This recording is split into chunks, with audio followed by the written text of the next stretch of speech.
Nama Mulyono ada dalam dokumen dana hibah fiktif, nilainya miliaran rupiah, dan itu berkaitan dengan institusi pendidikan. Damar menghela napas dalam-dalam. Apa yang awalnya tampak seperti pemalsuan ijazah, ternyata adalah puncak dari gunung es kejahatan sistemik. Ia tahu, jika ia terus maju, nyawanya bisa jadi taruhan. Tapi berhenti berarti membiarkan sistem bobrok ini terus hidup dan tumbuh.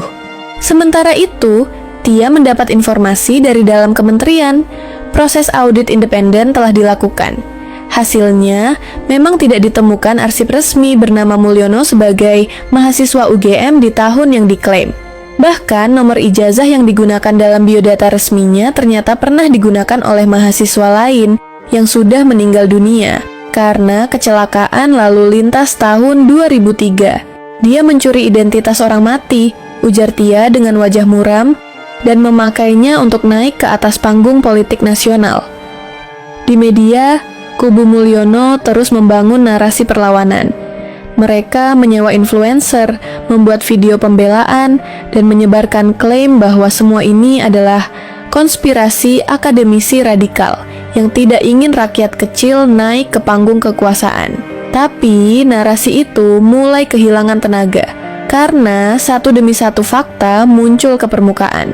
Seorang dosen aktif UGM dengan suara gemetar menggelar pernyataan resmi lewat siaran daring, mengatakan, "Kami tidak pernah melihat Mulyono duduk di kelas kami. Dia tidak pernah ada di ruang sidang skripsi. Kami tidak bisa membenarkan kebohongan." Sore harinya, dari balik layar media sosial, seorang mahasiswa semester akhir membuat kolase wajah Mulyono dan mahasiswa asli, pemilik nomor ijazah yang sudah wafat. Kolase itu viral, disertai satu kalimat yang membuat bulu kuduk merinding. "Kau berdiri di atas nama yang sudah tak bisa membela diri." Di antara pujian dan hinaan yang bertubi-tubi, Damar tetap tenang. Ia menulis satu kalimat di jurnal pribadinya. Kebenaran tidak lahir dari kekuatan, ia lahir dari keberanian. Dan keberanian itulah yang membawanya ke langkah terakhir. Karena setelah semua pengakuan, bukti, dan tekanan publik yang masif, pihak kampus akhirnya memutuskan memanggil secara terbuka seluruh pejabat lama yang terindikasi terlibat dalam proses manipulasi data akademik. Di antara nama-nama itu, satu nama tertulis paling tebal, Derajat.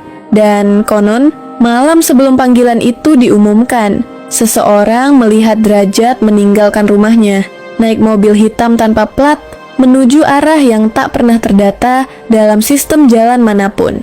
Yogyakarta kembali bergolak. Setelah pemanggilan resmi diumumkan oleh pihak universitas, suasana kampus UGM mendidih oleh tuntutan moral dari dalam dan luar. Di berbagai sudut, poster bertuliskan, "Kembalikan harga diri akademik," hingga tangkap dalangnya terpampang besar, dilingkari mahasiswa yang berorasi dengan penuh semangat. Di balik panggung moral itu, Damar kembali ke tempat semua ini bermula. Ruang arsip yang sepi, berdebu, dan nyaris dilupakan. Di sana, ia disambut oleh seorang staf muda yang dulu membantunya mendapatkan akses ke data pertama. Namun kali ini, staf itu membawa sebuah map lusuh yang ditemukan setelah ruang lama dibongkar total oleh tim audit internal. "Saya pikir Mas Damar harus lihat ini," katanya sambil menyerahkan map coklat berisi berkas fisik ijazah palsu. Tapi yang membuat Damar membeku adalah satu hal kecil. Di pojok kiri bawah tercetak simbol instansi luar kampus, sebuah lembaga pemerintah yang tak pernah punya kewenangan atas pencetakan ijazah. Artinya, pemalsuan ini mendapat akses lintas lembaga. Segera setelah itu, telepon Tia berdering. Di seberang, seorang sumber dalam di kementerian mengabarkan bahwa penyelidikan berkembang ke arah penggunaan ijazah palsu untuk mendapatkan akses ke dana negara, proyek tender, bahkan posisi strategis di pemerintahan. "Ini sudah masuk kategori korupsi struktural," ujar Tia sambil menatap Damar, "bukan sekadar etika akademik." Malam itu, Damar dan tim menyusun laporan final. Mereka menyiapkan semua bukti dalam satu presentasi untuk disampaikan di Forum Nasional Forum Etika Pendidikan Tinggi. Forum itu akan dihadiri oleh berbagai perwakilan kampus se-Indonesia, media nasional, dan tokoh-tokoh reformasi. Namun menjelang pagi, ancaman kembali datang Bukan dalam bentuk surat atau video, melainkan kejadian nyata. Rumah kontrakan tempat Damar tinggal dilempari batu oleh orang tak dikenal. Kaca jendela pecah, di lantainya tertulis dengan cat semprot. Berhenti sekarang, ini peringatan terakhir. Polisi datang, tapi seperti biasa, tak ada pelaku tertangkap. Meski begitu, pagi itu juga, Damar tetap datang ke forum yang sudah direncanakan. Ia naik ke podium tanpa banyak bicara. Layar besar di belakangnya menampilkan semua bukti investigasi, dan di akhir presentasi, ia berkata dengan suara lantang, satu ijazah palsu bukan hanya soal pribadi, tapi soal bagaimana sebuah kebohongan kecil bisa menjadi tiang bagi kebusukan kekuasaan.